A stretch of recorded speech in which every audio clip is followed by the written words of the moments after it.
ada hal yang paling krusial lainnya adalah tentang keserentakan pemilu ya.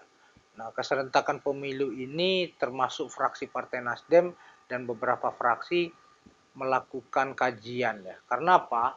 Karena prinsipnya kalau pileg dan pilpres itu berbarengan, satu kan yang menjadi aktor utama dari pemilu itu satu peserta, yang kedua pemilih, dan yang ketiga penyelenggara.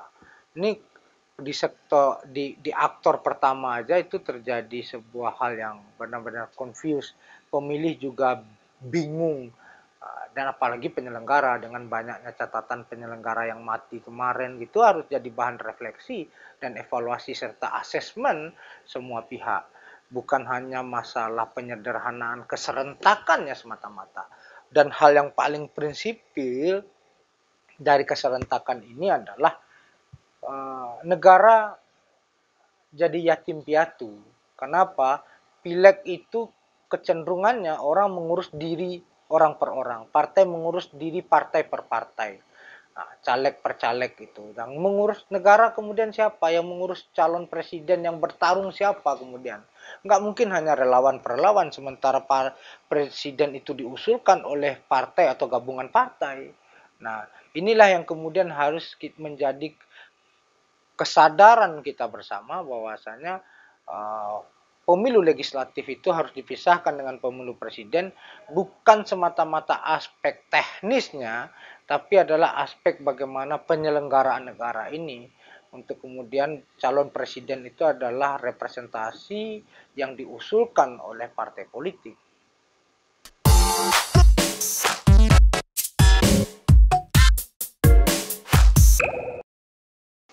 Ya, beberapa keputusan dari MK itu sedang dilakukan kajian ya. Nah, tentu ini juga hal yang pemilu ini kan perhelatan nasional dan kemudian yang harus dibangun adalah bagaimana peta jalan dari pematangan demokrasi kita. Nah, bukan semata-mata seperti yang saya bilang tadi aspek teknis ya. Ini benar-benar sejauh ini sih masih dalam proses pendalaman, pemahaman, dan dialog antar fraksi. Jadi kami mendorong karena ini hak inisiatif dari DPR yang pekerjaan ini akan mulus, pekerjaan ini akan lancar kalau terjadi dialog di antara fraksi-fraksi dan di antara partai-partai. Sehingga kesepahaman itu terjadi, tidak konspirasi satu kelompok dengan kelompok yang lain. Itu yang kita hindari.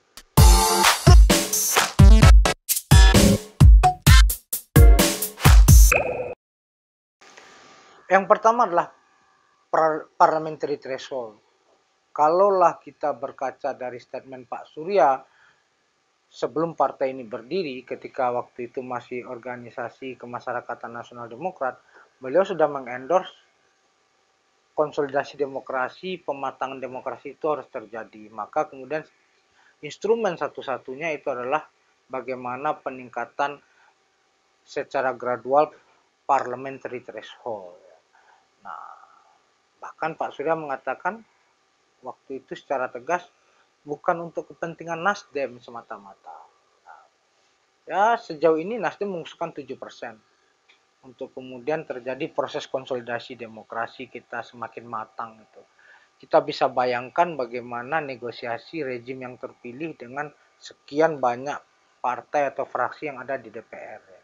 Nah, itu menjadi sebuah proses kerumitan tersendiri. Yang kedua adalah kita miskin gagasan, miskin alternatif untuk melakukan konsolidasi demokrasi. Orang menganggap, oh kalau PT parliamentary threshold-nya tinggi, representasinya terbuang dong. Nah sekarang kita bertanya, apa kemudian tawaran orang-orang yang mengkritik itu untuk kemudian terjadinya konsolidasi demokrasi? Karena apa? Fakta yang hari ini terjadi adalah pasar politik kita semakin cair. Hampir tidak ada pasca reformasi 99 itu unifikasi partai atau fusi partai. Kita pernah mengalami fusi partai tahun 70-an itu atas dasar pemaksaan negara. Nah, konsolidasi seperti apa yang kita lakukan, yang kita bangun. Yang terjadi kan bukan konsolidasi, tapi transaksi demokrasi, bahkan cenderung menjadi pasar malam atau pasar gelap demokrasi. Nah, tradisi kita, kalau bisa itu aliansinya aliansi strategis, cukup satu atau dua partai memiliki koalisi strategis, lalu kemudian mengusulkan kabinet dalam konteks calon presiden.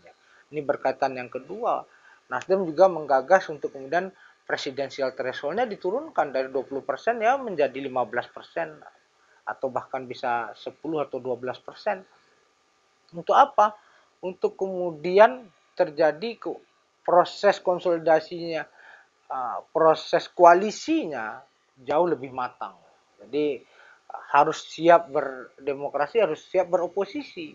Jangan kemudian nanti ini yang dianggap apa ya, oligarki demokrasi itu berbeda dalam pilihan, bersatu dalam kekuasaan gitu. Jadi ini yang mematangkan demokrasi itu harus siap dengan pilihan-pilihan yang berbeda dan harus siap dengan segala konsekuensi dan resiko-resiko dari pilihan itu. Yang presidensial threshold, Nasdem mengusulkan untuk terjadinya penurunan sekitar mungkin 15% atau yang lain nanti juga, ini suatu hal yang dinamis. Yang ketiga adalah kita mengusulkan adanya pemisahan keserentakan antara pemilu legislatif dengan pemilu presiden. Jadi jangan kemudian PT yang sudah digunakan atau threshold yang sudah digunakan dipakai lagi. Ini yang terjadi di 2019 gitu. Dan pemisahan itu sebagai sebuah bentuk ada hasil pemilu baru dan ada partai yang kemudian konsen mengurus capresnya. Jadi terlalu berat untuk melakukan keserentakan itu sendiri.